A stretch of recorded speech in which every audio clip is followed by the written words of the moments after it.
and welcome back to EUL Playday 3, and we are continuing on with our 5 games of the night, moving into matchup number 3, which is our match of the day. It's BDS versus G2. It is always one of the exciting fixtures for the stage, but this time it's for a slightly different reason, because these two teams are having a little bit of a struggle, it is fair to say, and they find themselves down towards the bottom of the table rather than the top. And in honesty, this game could be a determining factor in who out of the two may have a chance to go to the major. So let's take a look at BDS to kick things off. Hap. Yes, and only one of these two teams I think is going to be able to make it to potentially fight for a top 4 later on. And BDS, whilst they struggle with their cost, all of them on 54, except for one. It is Shaiko, who's currently on 69. Nice, but he's trying to chase his 6th ever stage in a row where he drops 100 kills. And after the last game, it didn't look that well. It looked like they were struggling, or he was struggling to be on course. But then he managed to drop quite a bunch of them, secure some rounds. And he's on 28 kills now, 10 kills apart from the next player inside of BDS. Yeah, I mean, it's not just the kills, though, that's the issue for them. Of course not. Shaiko cares. I don't think he cares too much about getting that 100. He cares more about going to the major. So the entire team just need to reinvigorate their mid-rounds and just push through and get the information to actually start shot calling. Which player does it? Doesn't really matter. Someone needs to, however. Well, somebody needs to do something on the side of G2 as well, Fabian, because it's been a tough old start for them. Yeah, I don't know really where to start. I mean, Chat has a saying, G2 is short for gold too, and at this point of the stage, it kind of seems reasonable to me. I don't know how G2 managed to get themselves into the game of the day, because they just aren't doing good. It feels like they're 5 individuals playing together without any sort of structure, team play, or it's like they were just put on the server together, and it's rough to watch them, because it seems like they don't have discipline when it comes to individual decisions. They don't have discipline when it comes to team decisions. Nothing is really clicking, and I don't know what it is. It's like you look at the face counts when they're playing, and they're just not happy. I'm going to light the fire here. Can I light the fire? Oh, feel free, Hap. Fabian. Milosh is away. The teacher's gone. You know, you've got a substitute in. Go wild. All right, I'm going to give you a comparison, and you need to say who's better. 5 solo queues without mics or G2? Yeah, unfortunately for the solo queue players, it's G2, but it's not by far. Like it just, I don't know. They need to look at themselves as pieces of a machinery, and they just don't seem to be that. They seem to be the machine itself, and they all feel like they need to be the one that has the impact on the rounds. And I don't know if it's a mental block, or if it's ego, or what it is. But I feel like the staff, together with the players, needs to figure it out and just completely turn around everything, because nothing is working at the moment. Well, let's see which map they are going to try to turn it around on. We'll get our map bands rolling through. We'll see where this one leads to. And just like that, we see that it's going to be Villa. What's the feeling, Hap? If you do not have team play, this is going to be very, very, very tough map to play, I feel like, personally. Villa is a map that heavily relies on you being able to coordinate and work together. You need someone to drone you in. There's a lot of windows you have to jump in from, especially on that top floor. It could be difficult for G2. I think BDS is a slight favourite, actually. Yeah, at the moment, I don't think it's the map that either team really cares about in terms of Villa. Sure, it's a good map. It's fun to watch. I enjoy playing it, but the teams that we're seeing right now, they don't really care if they're going to Villa or going Cafe. It doesn't matter to them, because they need to fix the specific things no matter which map they go to. You cannot win if you don't have mid-round coordination, and you cannot win if you don't have the basics. So the teams needs to first of all fix that, and before that, they could play on Favela. It wouldn't matter which map they play on, because they don't have really right now the edge, and they need to sharpen that. Well, that's it then. We have 2 teams, we have a map, and we have a server ready to go. So I'm going to throw this one across to Des and some guy called Ace. I'm doing a bit of everything today. I don't know who this Ace guy I was is. expecting. Thank you very much, Ace. You've let me down, Des. Nah, you don't get that. You're not Milos. Don't pretend to be him. You'll never be him. I put my Tim. jumper You're always on. mine. You're not allowed to be there for any more than a day or two. You're mine still, Tim, I'm afraid. I will be back. Don't you worry. I don't know. That is certainly in my ears. I don't know if it's in everybody else's. Hap decided to throw his headset on the ground as he walked away, and we had a little bit of noise there. How wildly inconsiderate of him. It's ridiculous behaviour. We're heading across to Villa, Des, and we're going to have BDS versus G2. We seem to have a bit of a habit of casting this one, and it tends to be a bit of a cracker. We've had a good few, actually, looking back to even like stage 3 and even into stage 1 and at the major, we've had quite a bit of Villa. Even this stage, we've had a couple as well. For me, I think you've just got to look back at the history of this matchup though, Tim. BDS detested Villa for the longest time, if you'll recall. Refused to play there. Every now and then they bring it out and test it, like say, oh, can we play it now? They get slapped down. They put it back in the back pocket for another 6 months or so. So for them to bring it out here and leave it through for G2 to pick is really, really interesting. And for G2, I can't help but think of how so many teams play this map, where you have one player looking to hit them on the flank later in the round. That plays wonderfully into Citizen's playstyle on the attack inside. For me, we need to see G2 get through the defense in good shape and then see how they can do on the attack inside, because this game, Tim, it's going to be made and formed on the attacks alone. Well, the bans are flying in at the minute. We've got Hibana, we've got Nock, we've got Mira, and we will see our final defender ban coming in just a second. It is G2 to select it, and it seems like there's a lot of thought going into this one. Not too certain about it, but it will come through as a Melusi. Quite an interesting one. Obviously, just wanting to get rid of those Banshees, maybe suggesting towards a play style that's going to lend itself to, you know, a little bit of an aggressive push, not necessarily into sight, but into areas of the map like stairways and other places that would be usually held at bay by those Banshees. I mean, they've done what every team tries to do against BDS, Tim. They try and ban out Shaiko. It's his go-to operator. Things on the attacking side, it's a little bit harder. You'll see Finker, you'll see Yana. He'll happily play either of those two. But on the defensive side, Melusi has been one of his most played and most comfortable operators out in the roam. So it's just trying to slow him down here a little bit and introduce a bit more chaos into the mix of things.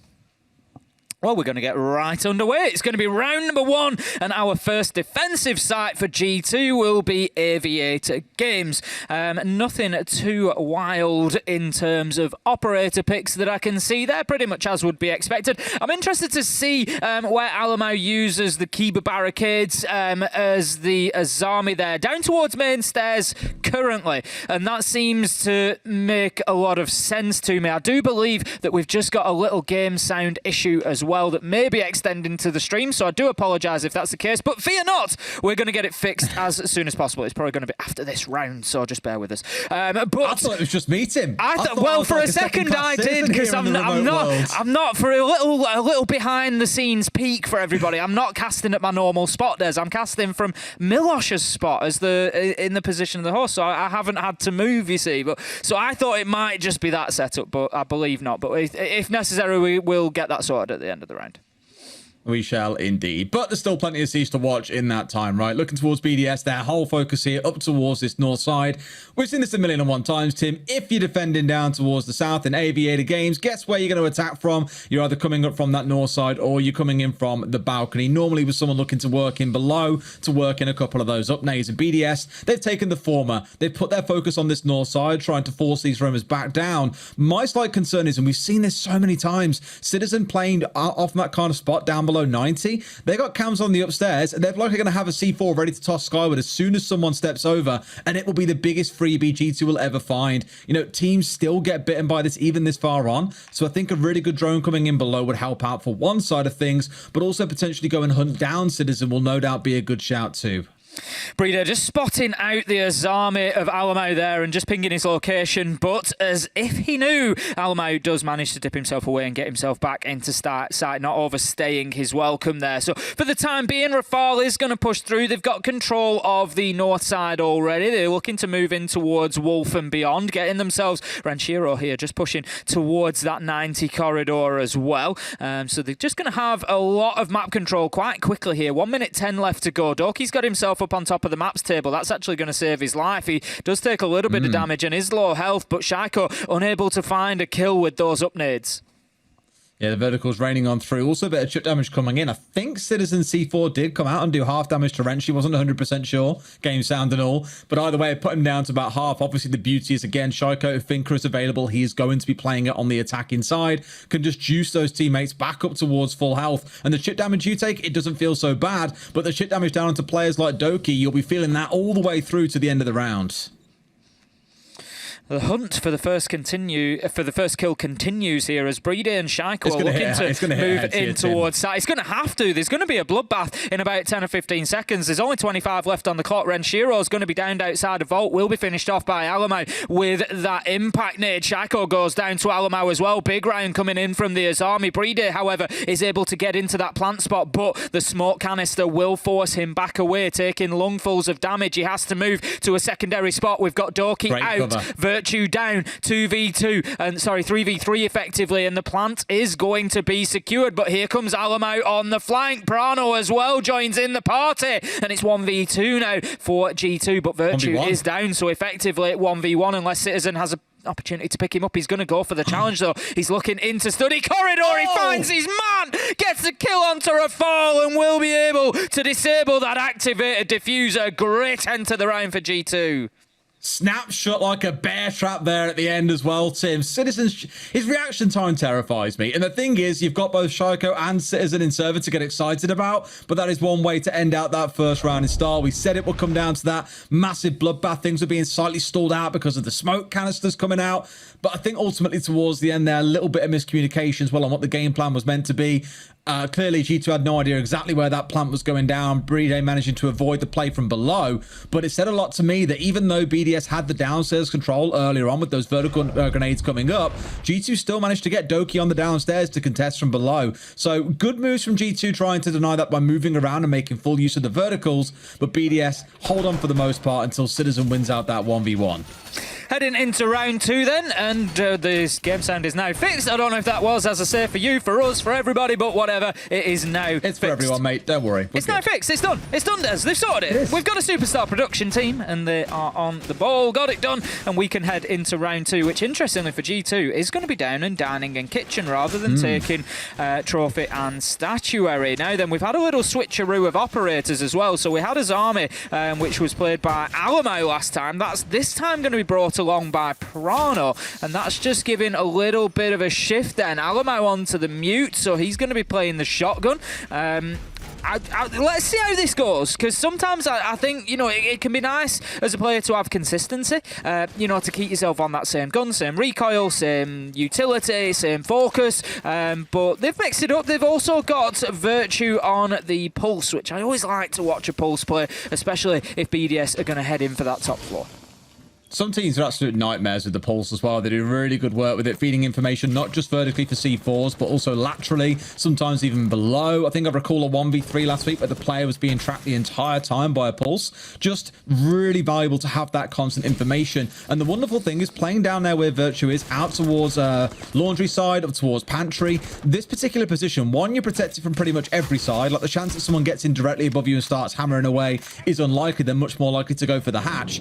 You just gain so much control of master bedroom, of the outside master balcony, down pantry stairs, outside pantry window, outside memorial. You just have so much information that you can gather and feed to the team. It's a really big power position for a Pulse to play in, so I'm completely in line with why they're bringing it along. And I think the Aruni coming in for Doki, arguably because they aren't bringing things like Wamai or Jaeger here, they need something to at least try and burn through some of that utility. Otherwise, those 4 grenades from BDS that are in the back pockets of Renshiro and Shaiko, you know exactly where they're headed.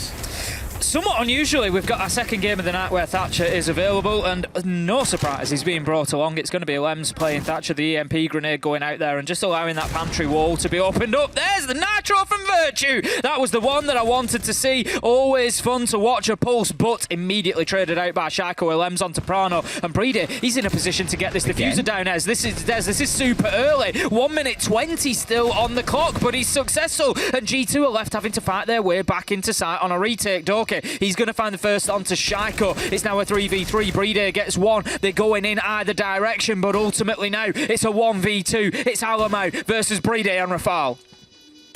It's one of those where you look at and just think for Alamo, he had a massive 3K back in round 1, and is this his time to shine up once again?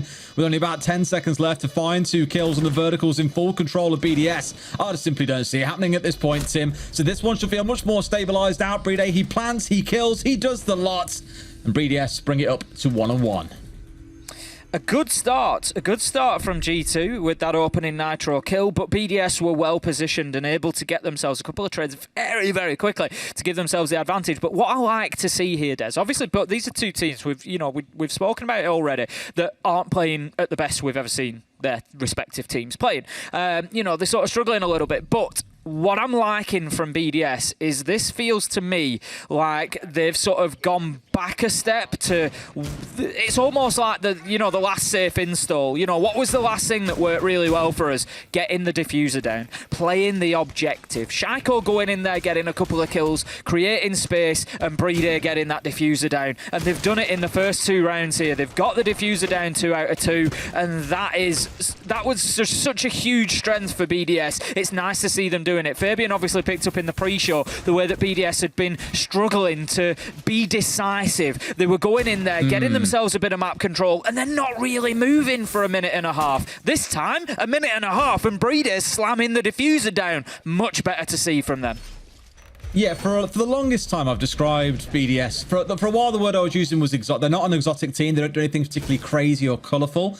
Now, the word I've sort of settled on that makes a lot more sense is they are an undynamic team. They just felt like a team who you knew what they were going to do. Almost like old Empire, they just did it so well that no one could really stop them. But then we started to see the performances slowly start to step away, and BDS became very predictable, very static, and you didn't really ever see, again, these kind of flares of play come out that really made you go, wow, these guys are unpredictable. They can surprise people. It just started to look very samey, especially in the mid-round when they'd lose 60, 75, 90 seconds and seemingly achieve very, very little. It was just very bland to watch. But I think here again, like by trying to circumvent that whole mid-round and just saying, right, boys, 1:30 left. We're going for a plan. We're going in to make a play happen here. And I think what G2 are doing here with Doki in this round especially is really smart. Get out in the map, look to challenge them early on and find a wonderful opener onto Rafale. That's the sort of stuff you're looking for. Into a second, down goes the Finker as well. You've lost both those big entries here as well. Much better from G2. Disrupt BDS. Force them to play that really awkward mid-round that they aren't very strong in. And that is where you'll find victory. Fantastic start from G2 there, and that is exactly what this team needs to do. It needs to find a way, and just as I was making the point, thank you, Citizen,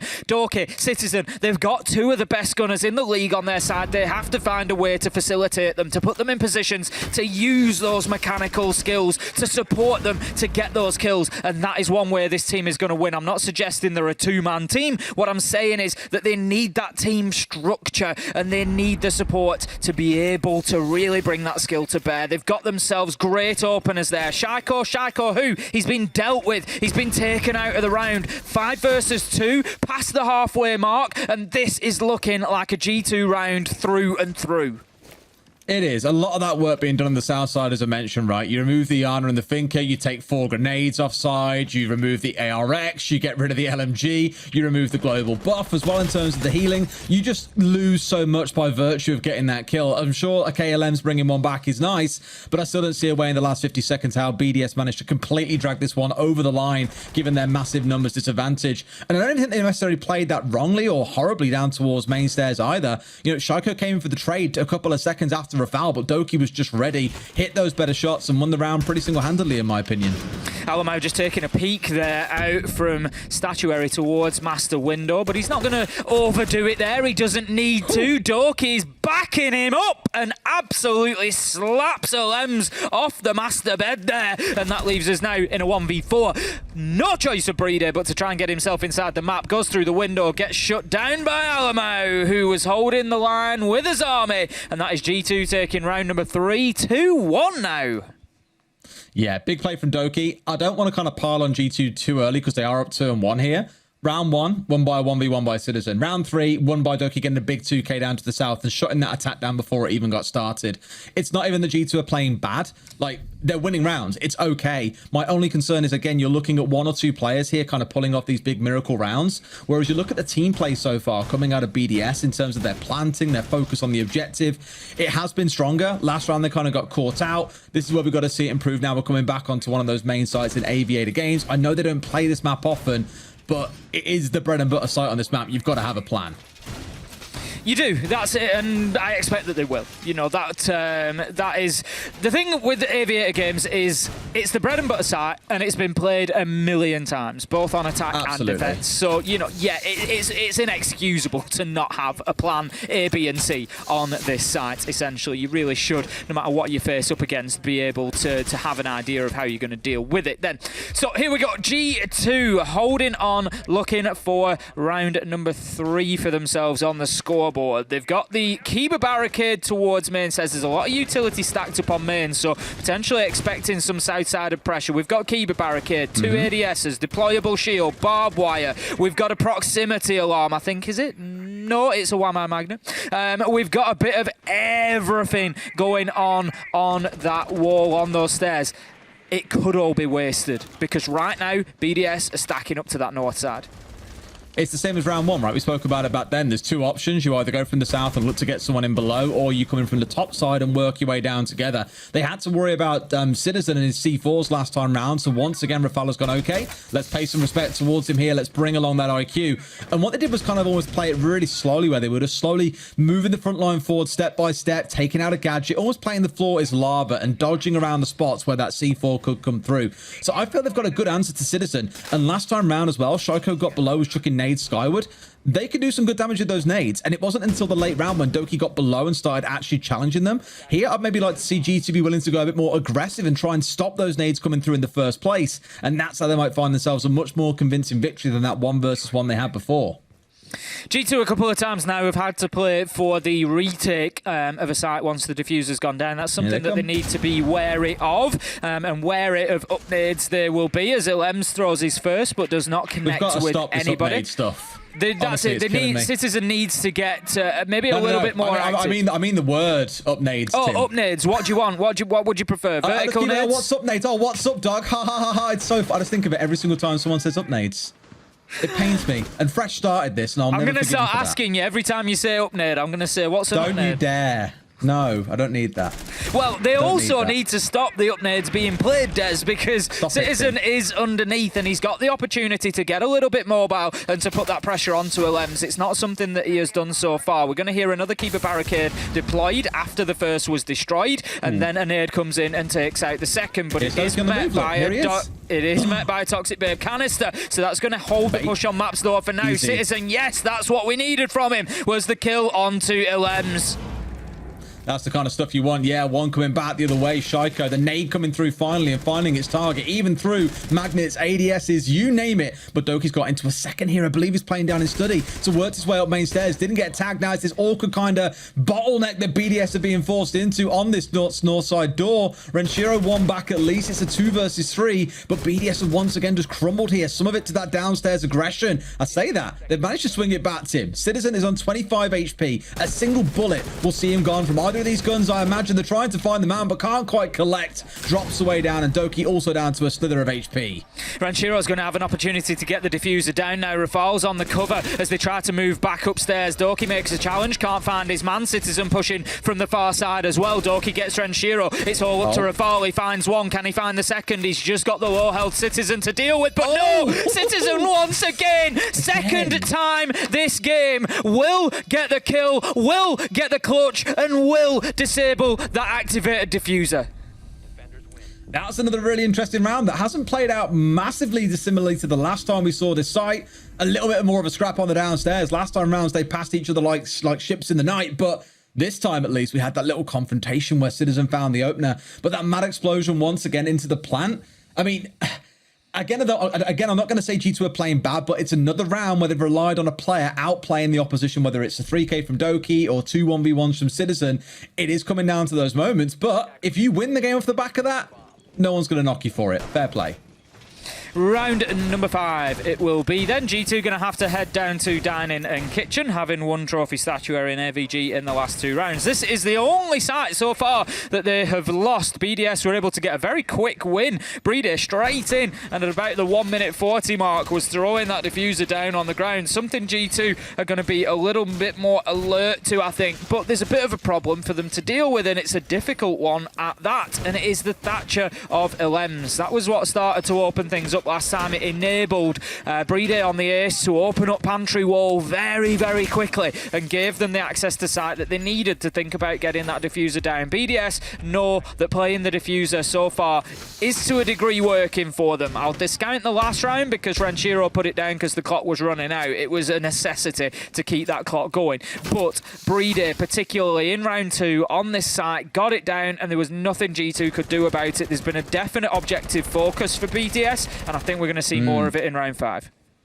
I think it's kind of interesting here how they made a little change towards the end as well, right? Originally bringing the IQ, expecting maybe a Valkyrie to come out once again, playing on the downstairs, got the pulse, you can find that out. They changed it away onto the Nomad instead, more towards the last 5 to 10 seconds. Ideally, I imagine, once they discovered there was no Valkyrie to deal with. And that's probably a read into how the last couple of rounds have gone, when in the mid to late round, especially towards the late, G2 are sending players off on the flank to come and try and disrupt and cause some damage to the setup or the perfect execute that BDS have got in mind. So I think it's quite smart bringing the Nomad along here just to kind of cover off the paths that you've already walked down. And I love this camera from Playday as well. Why would you ever look behind the candle in this case? Down they come. It's an absolute freebie for Shaiko, but Alamal's there for the trade. I don't think the call was there. There was a second one there, Tim, and they get a wonderful bounce back 1 for 1.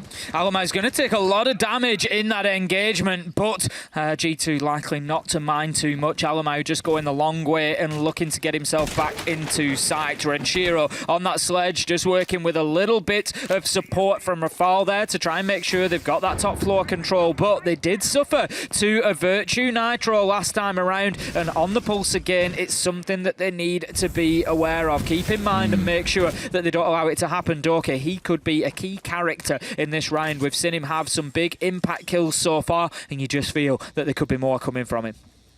But I do want to give a quick note towards G2-1. You know, previous weeks, more on the attack side rather than the defense, who criticised their lack of trade play and lack of team play. Throughout this game now, in arguably 3 rounds, we've seen a really good focus on playing for trades. This round being no different with Alamal on the downstairs. We saw it down at the bottom of main stairs, for example, when Alems on the Iana was coming in through library. So small bits of team play are starting to emerge for G2, something that has lacked before. Seeing that come online really does fill you with hope that the attacks could look a lot better. Prano looking for a challenge here out towards Mud, but the man just not taking his chances. That's it. He knows that there's 45 seconds left to go, and he is more valuable at this point inside of sight because that's where the pressure is mounting. Rafal manages to find Alamal, who was on low health anyway, but it is down to 2, down to 1 as Virtue finds Rafal in a late trade, but now finds himself also in a 1v3, makes a challenge, but they've got him from every angle, and once again BDS are able to win that offsite. But G2 are still looking good here and could be heading towards the 4-2 half we would expect of the defenders. Even a 3-3. I mean, I'm kind of in that mindset of calling out a map should be 3-3, 4-2, even 5-1 these days is kind of a bygone thing. You know, attacker repick came in and balanced that. Some teams now say, oh, Azami and Mira have now made it actually so the defenders are more favoured again. It's just in such a mixed match of kind of places right now that really it kind of shows a lot about a team's merit if they can get even a couple of attacking rounds right. For BDS to be where they are with this objective-based focus and G2's wins coming from big hero plays by individual players, namely Citizens 2 1v1s, it has been razor sharp in terms of how close it is between the two. And I'm quite excited to see how the second half goes when we get there. For now, we'll see how Trophy and Statuary goes. And looking across the lineups of both teams here, no real big changes coming in. It's an identical lineup once again coming out for G2. On the attacker side, though, you've got that Twitch coming in with the Flores. Trophy Statuary it will be for round 6 then. Final defence for G2. They managed to win this back in round number 3 in exactly the same circumstances, having just lost the previous round in Dining and Kitchen. They actually did a very good job of keeping BDS out of the map almost. There was a couple of kills came around windows just inside a master bedroom, just really making their life difficult. It was Doki on the study side particularly that made life a misery for them. Got himself Rafal, got himself Shaiko. Unlikely to see the same sort of success in the first minute or so this time, I would expect. So G2 may need a plan B. They may well do, yeah. I think the big one for me is seeing how this early round goes once again, right? I keep on touching on it for BDS. When G2 get up in their faces and disrupt them, that's when things start to slowly kind of fall apart for them. Here, there's considerably less focus on that south side for Doki, as you say. Like, why bother getting down there and getting up in that mixer once again? Put a focus on this top side of the map, which you have taken control of a couple of times before, especially when looking in towards an aviator push. So yes, even though there's more resistance on the north side, clearly BDS feel a bit more confident in getting the control they need Here hoping that someone's going to step through the rotate, and Alamau straight away just poking his nose in hoping to find someone, but instead it's a Lems who out on that south side finds Doki. That's a great start for BDS, exactly what they needed, and the exact flip reverse of the fortune that they suffered last time they attacked onto this site. They have the advantage, and we know that they're likely to play for that objective. They've got an opportunity now to push forward. Alamau does manage to find Shaiko though, and again he had a good game in this position last time around. The little peek out of study window is not going to reap any rewards. There's nobody exposing themselves to that angle, and the Rotero drone will take out the castle. We'll see the keeper barricade go and replaced once again, and have another one for fun. Alamau's just stacking utility up in front of BDS. That's even in the face of them being blown out by this Flores as well. This is the thing with the keeper barriers. You've got to burn so much like hard utility to get through them here. They've now gone through all of their Selmas actually to keep on chunking their way through. So the rest of it's going to be really down to this sledge with the nades in back pocket.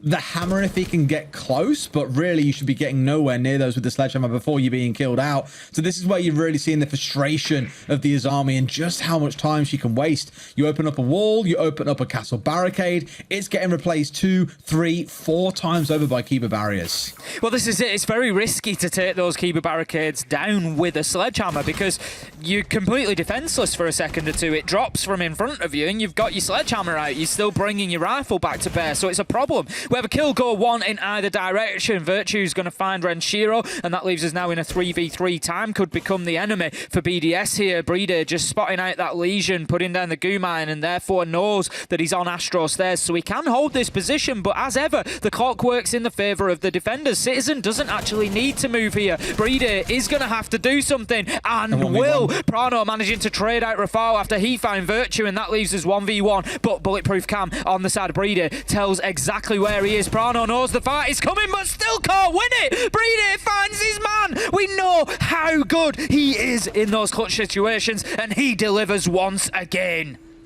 I was really nervous we were going to have a classic BDS round there, Tim, because from that, like, about the 2-minute mark down to probably the last 30 seconds, they were just getting stalled out. They couldn't push through bedroom. They couldn't get their way through the keeper barriers. Admittedly, they are incredibly frustrating, but it just looked like a classic round where BDS don't really achieve much. If not for Rafal vaulting in through the window out towards the west side, like, in that last 20 seconds or so, getting the kill, starting to open things up, it wouldn't have came down to that 1v1 at the end. That's a portal combat that Breeder walked away as the winner in.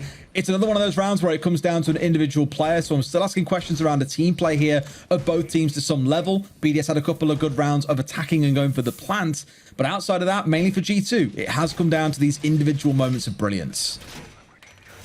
Going to be heading on to the defensive side for BDS. Now then, they will go to Aviator Games to begin with. The big difference here is the Echo being brought along by Rafal. Not something that G2 decided to employ. We're going to have 2 Yokai drones out in the map. The potential, of course, to deny the diffuser as well. What are you seeing, Des? What are you seeing? The lineup from G2 just kind of went a bit wacky there. I looked down it for a while. I was like, yeah, it makes sense. It did indeed. I was focusing on the defenders. It's got crazy. No, it looks sensible, but then they thought, you know what? Let's bring along a Decabi for one. Let's bring a Blitz for another. Let's bring a Jackal. This, to me, just screams, and especially in combo with the Twitch as well, we are going roaming hunting, boys. We want to find these players that are out on the map, trying to be aggressive, holding in a rat corner somewhere. They get called on by the Decabi. They get called on by the Jackal. Doki will be right up in their face, full flashing them and looking to bring them down.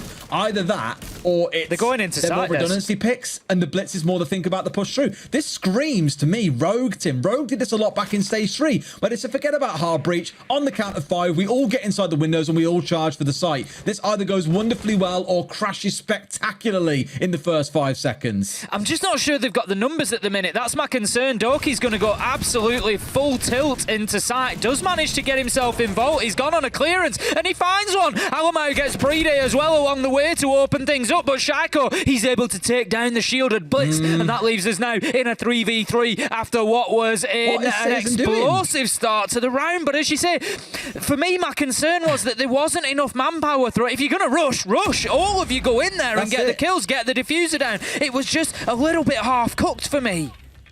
That's exactly it. When Rogue did this, all 5 players swamped the site and just stormed it. But you've got Virtue, Citizen, and I forget the player off towards the south. I think it was Prano, who commandeered a lot of those attacks for Rogue back when he was on the team, who were all just nowhere to be seen. They're holding angles, really relying on Doki to get it all done by himself, and you need backup. You've got to play for trades and play off the chaos of the blitz there. So I like the idea they had in mind, trying to cause chaos and just force BDS to panic. But all you've done instead is gone, oh, well, 3 of us aren't even involved in this attack, and the other 2, oh, guess we're out the game. Unlucky. Citizen underneath looking to work with those vertical nades. There's the Jackal Ping is going to come along. you. But the problem with the Jackal Ping here is normally when you're looking for vertical nades, you'd be using the yellow pings. You'd have your drone in, you'd use the yellow ping, and the defender doesn't know, so they don't step away. As soon as they get hit with a Jackal track ping, you saw what happened. They move away from that spot immediately. So it's not really the best tandem to have with getting those vertical nades. Now then, Keeper Barricade is going to seal off the door. Shaiko is going to seal Prano off as he manages to find himself a kill. 2v2. 25 seconds left to go. G2 need to get moving. Citizens finding himself challenging Shaiko, but there's likely only to be one winner with that shield. Shaiko, it doesn't matter. Front side, back side, he'll find you. He'll kill you. He'll shut you down. Citizen, he's looking to get himself inside his sight, but he's going to have to work through a Keeper Barricade here as all ports of entry have been closed off to him. Steps through Renshiro with a headshot. BDS with a first successful defense, and that's 4-3 and the lead for the first time here for the French team. 2v4 as well. Big pullback for the French team there. I mean, the fact that Shaiko is just so composed to ignore Citizen, one of the best gunners that we've got in EUL, bearing down on you from Maps North Door, and turn and take a very, very quick 1 versus 1 inside a study and then turn back to Citizen, just tells you the whole story. He is a terrifying player. I think back to that 1v1 that he got. I want to say it was against Benja on Cafe a couple of weeks ago, or last week I think it was. Just kind of steps in through the piano wall, instantly flicks onto the head behind a Keeper barrier. It was terrifying, and you're seeing more of that in this game. It's still not like hyper convincing from any given side. Like G2 should be winning a 4 versus 2 every day of the week, but just simply cannot pull it back. Here we go then, round number 8. BDS, what can you do now you are in the lead? That is the big question. They've only just moved on to the defense, so there's a real opportunity for them here to start building a little bit of momentum. They could turn themselves into that dangerous rolling stone heading down a hill towards G2. Now then, we've brought the castle along, Des. Not something, again, that we saw G2 employ. And I like this. It's Rafale every time that's bringing that. I sort of want to say disruptor, but Castle's not necessarily a disruptor, but in some ways, I suppose he is. He's funneling, he's preventing you moving through a push that you might like to, preventing you using angles that you might like to. He's had the Echo, he's had the Castle, he's just sort of mixing it up, and the feel of the defensive composition is revolving around him. It's kind of what Ubisoft call the architects, right? They're the ones who transform sites, change the way that they're played, and Castle I kind of see as more of like a wormhole operation. That sounds really weird to say, Tim, but bear with me for a minute on this one. The idea behind the Castle normally is it's opening up different routes for the defenders to move through, knowing full well that a doorway isn't going to be easily shot out. It's going to require a Zofia to blow it open, or a sledge to be there, or a Gon 6 to pop it through. So you can quite comfortably, like you can see here, play on this little like rotate coming in through the triple wall. It just means all these different spots are safe for you. Now, Doki's kind of making it a little bit cheeky because a couple of holes being opened up inside it without it being fully opened does means that you can be in a bit of trouble. And Prano on the south window gets a freebie onto a Lems. I tell you what, no matter what the form of these two teams coming into this matchup, Des, it just seems to remain the El Clasico. We are 4-3 on the scoreboard, 5-4 now with G2 having an advantage on the attack, and you just get the feeling that these two are going to continue to wail on each other all the way to the end of this one, potentially into overtime. But Shaiko manages to take the jump out and shut down Prano. This one it was already hot, but it's heating up even more. He's just slipped through the net there, and he's straight through the spider's web, weaved through the eye, the needle. Beautiful stuff from Shaiko. Yes, gets traded out by Doki, which is a great bit of cover coming back in. But how on earth he's got past G2 drones there and got out that window is anyone's guess. Citizen, one more back, and it looks like G2 might start equalizing this one up, Tim, given they're already in a 4 versus 2. But we've seen them throw away the lead in the previous round. This time around, it might be a different story. Doki gets a massive 3k in the round, and G2 find themselves at 4-4. This is actually great play on that final kill. Yes, I know they were in a 3v1, but the way... I tell you what, look at it from this direction. How do you lose a 3v1? You allow that defender to have 1v1s every single time. If your timing isn't right, that situation is definitely losable. But Citizen pushes, and as we see him, he's low health. He's probably going to lose that fight. He knows that. But he goes in and pushes, and as that is happening, we can see Dorky moving through the rotate. And that is the sort of team play that we haven't seen coming out of this G2 side in the first 2 weeks. Much, much better from them. It's a simple thing. It's one kill, but it's one kill that got them around, and it's one round that levels things up and keeps them fighting. And that is a building block. That is a foundation for this team to build from. G2 level us up. BDS are playing better than we've seen as well, and this is looking good. 4-4, and we head into round 9. Alrighty. I mean, this time around, you're seeing a lot of the same sort of ops being rolled out once again, because why wouldn't you? Only real change coming in is there's no Kaid on side, and the Valkyrie is there instead for Shaiko. So taking him away from... I don't know if I'm 100% with this. Taking him away from the Aruni. He's had a wonderful couple of rounds playing on it, right? Some wonderful snapshots. Great 1v1s coming in. I'm not saying the MPX is an awful gun, but it is regarded as the P shooter, right? Very high damage drop-off. Not particularly high damage in the first place. Yeah, kind of a bit of a laser beam, so you'll give it that. But you're relying on those headshots, and I guess if any man's going to hit them, it's going to be Shaiko, right? Certainly is. I mean, he's proved that. He's had 5 stages in a row, Des, where he's hit 100 kills or more. And just to throw another stat at you, guess who is leading the EUL in kills as it stands? That's right, it's Shaiko. Once again, he's currently on 35, if memory serves correct, including the 7 that he's got today. So, guess what? A third of the way through the stage, he is more than a third of the way towards 100 kills. And that could be his 6th in a row. It is absolutely unreal. And he continues to perform at that level consistently. Now then, round number 9, well underway. We're about a minute in here, and we are looking at G2 just still getting themselves established. They're looking for that control over Astro and Master side of things. They want to get themselves in, get established. Dorky manages to establish a headshot on to Elems, putting the LMG to use there, and that is going to be a good start for G2 on this site once again. I think it was Doki earlier on who tweeted out about Rise's performance for Wolves earlier, saying, man, going 0-12 really did give him his kind of midlife awakening, right? And I said, so you going 0-12 today?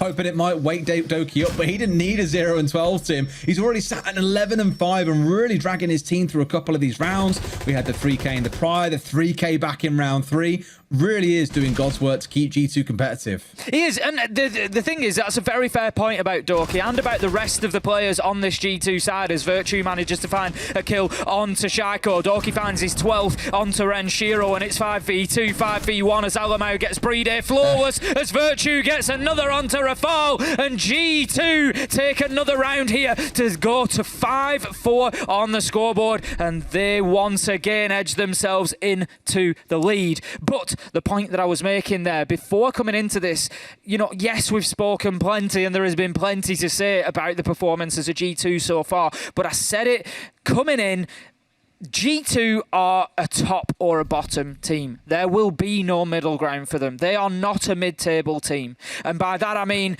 if they continue to have performances like they've had, they're going to sit at the bottom of the table. But as soon as things click for this team, you've got Dorky who's going to come out 13-5. You've got Citizen in another game who's going to drop 20 kills. You've got, you know, a great support line behind that. Prano, Alamau, Virtue are able to facilitate, play flex, do what's needed for the team, and as soon as they find that groove, they're going to be towards the top of the table. Simple as that. And that is why I say they are a top or a bottom team, and there will be no in between for these, I don't think. Oh, I'm being slightly distracted by Fresh, who's opting to message me saying he'll be absolutely insufferable if G2 go on to win this. Which Fresh is looking to have a real day on the predictions. He's basically gone the exact opposite of everyone else, and I'll give it to him. Poems played pretty well. They were in with a good chance of taking that at least through to overtime, so he's 1 for 1 so far. I think all of us are.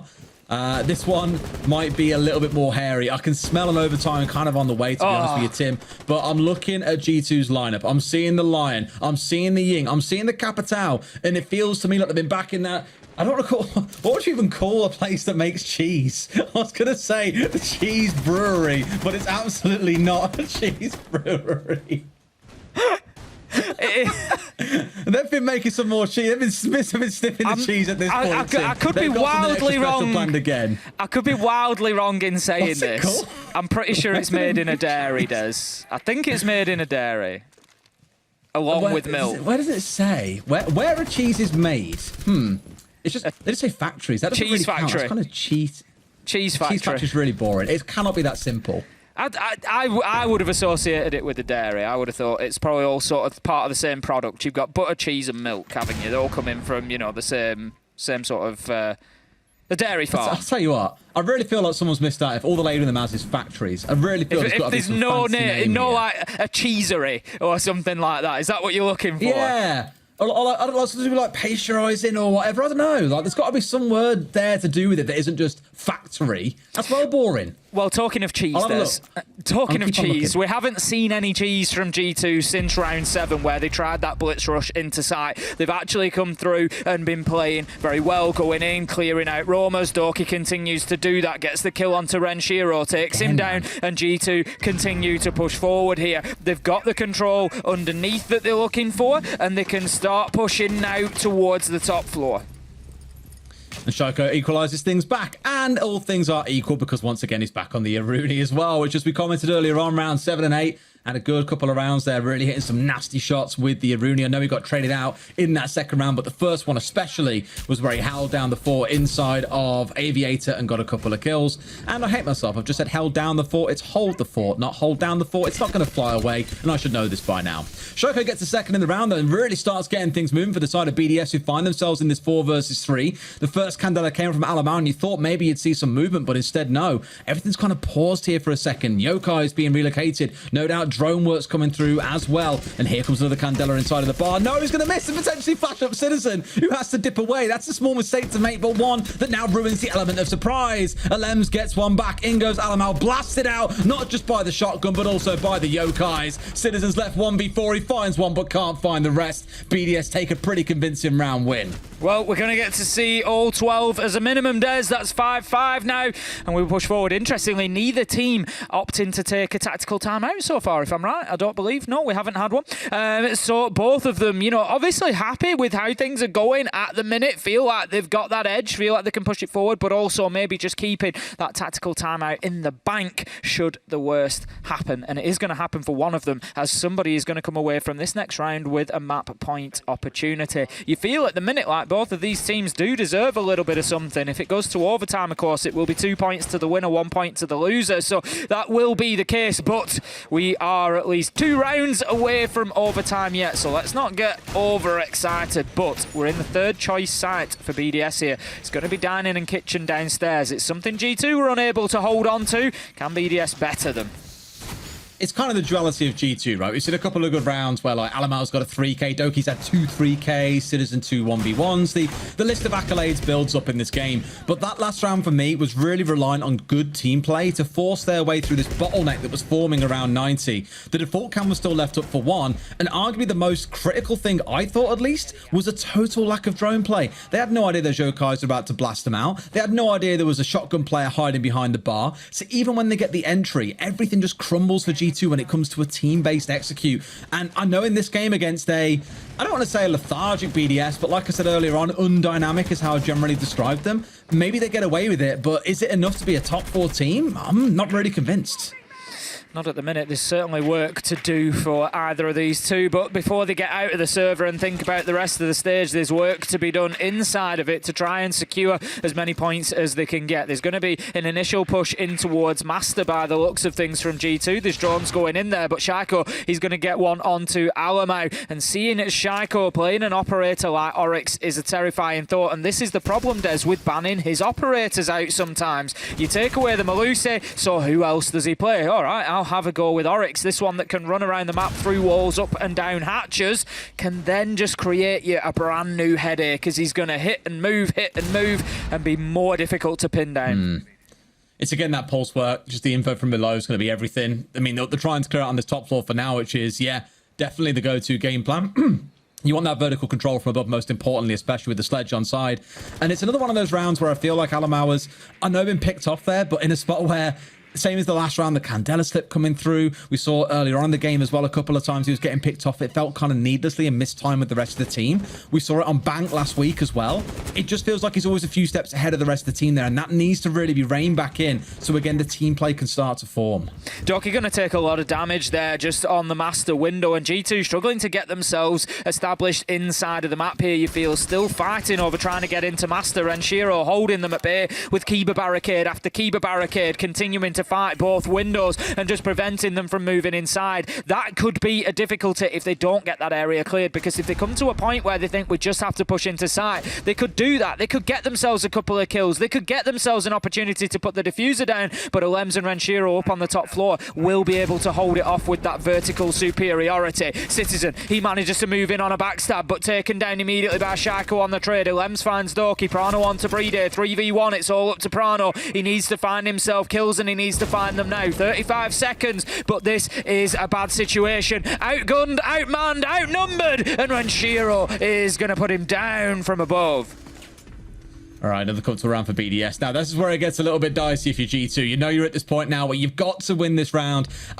I don't even kind of want to say it's too late, because it isn't. I think even getting to overtime here would be the start of a bit of success for G2, knowing they're in 10th place, very bottom of the table. You've got to find something. Unsurprisingly, there is that tactical timeout. They've got to get it right now, Tim. Yeah, it feels like such a shame if they've got so close here. It hasn't been the cleanest team game, but lots of big rounds being won by individual players. You can see that kindling starting to form here for individuals at the very least. Maybe that motivation is coming back.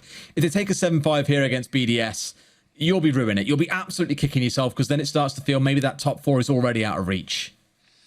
It does. It absolutely does. And BDS now, like you said, they don't want to go to overtime here. This is an opportunity for them to get a full 3, to get a big win against G2. You know, whatever form G2 are in or not at the minute, it will still be a little bit of a feather in the cap for BDS in that ongoing battle between these two teams that we see stage after stage. And they want to close this out here and now. Where they're going to have to do it, it is going to be trophy and statuary is the choice for them. If we have a little look back, they did this twice, round 8 and round 9.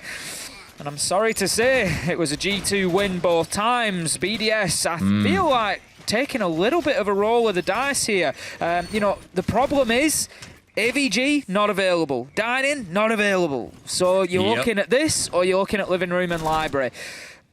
Neither great choices. I mean, given the stats of this game alone, yeah, absolutely not. There is definite work to be done for BDS, which I feel they're giving a good go here. They've changed up a few operators as well. They've changed up kind of what the game plan is. You look back at the prior rounds, they had things like the Kaid on side, the Echo. Now Brede's moved across from that and gone across to playing on the Maestro. They've got the Alibi on side. They've got the Wamai. It screams to me more aggression, wanting to get out in the map and at least try and challenge G2 a little bit more, rather than just sitting there and waiting to die and roll over, right? The one thing I will give is Doki got a 3k in the first attack of this site, Alamau a 3k in the next, which was also a flawless round, so it did come down to 2 big moments from individual players. That's what makes me nervous. You know, Lightning can strike twice, but will it dare strike the same spot a third time? About to find out. Alamai's going to open up Wolf window there, just hold his angle across the map's across to the map's door, and just be able to cut off any rotate from 90 that should try to come back through. But what about that from Shaiko? Oryx in the last round, Alibi in this round, takes the run out, finds Virtue on Study Balcony, who is unprepared for the attack, and Alems, he finds Alamau on Wolf window, Renshiro onto Doki. BDS are flying, and it's flawless, Des. It's flawless as they finish G2 off and take all 3. And that is my frustration, Tim, as well. Can you rely on the same thing to happen again and again where your players are clutching out rounds? Absolutely not. It's fragile if those big players get shut down, and that is exactly what Shaiko has done. But to really wrap it up, that round then reminded me so much of the Blitz Rush round coming out of G2. So the second half has started exactly the way that it began, with these kind of team plays coming together where it involves everyone being in windows at the same time. But G2 are going in 2-3 seconds apart. That alignment just isn't there. I don't know if there's a ready call coming, you know, okay, guys, 3, 2, 1, are we ready? Yeah, I'm good to go. Then they all just go in at separate points. It's just so jarring and perplexing. Like, you thought maybe you'd see a bit better today on a completely different map. I'm glad G2 stepped away from Bank, but the same issues are still present, sadly, Tim. They are. I think, you know, we've got to be fair. It was still a better performance from G2 maybe than we saw last week. It was slightly less frustrating, but as you say, there are still definitely issues there. But you know, the question will be, as our analysts will no doubt answer in the near future, is it a step in the right direction potentially for both of these teams? Are we seeing something there? Well, just maybe. Not forgetting, of course, they played against two massive teams in weeks 1 and weeks 2 as well, coming up against Rogue and then Wolves. This is against BDS, another team that's kind of fighting. It looks to be a 5th or 6th place spot. You can't beat them. How the hell are you going to beat the other top 4 teams? It's just looking a bit ropey right now. It certainly is, and we are done with the G2 BDS game, so we will head to a quick break, and when we come back, we will have Fabian and Hap to break it all down and an interview with the winners BDS.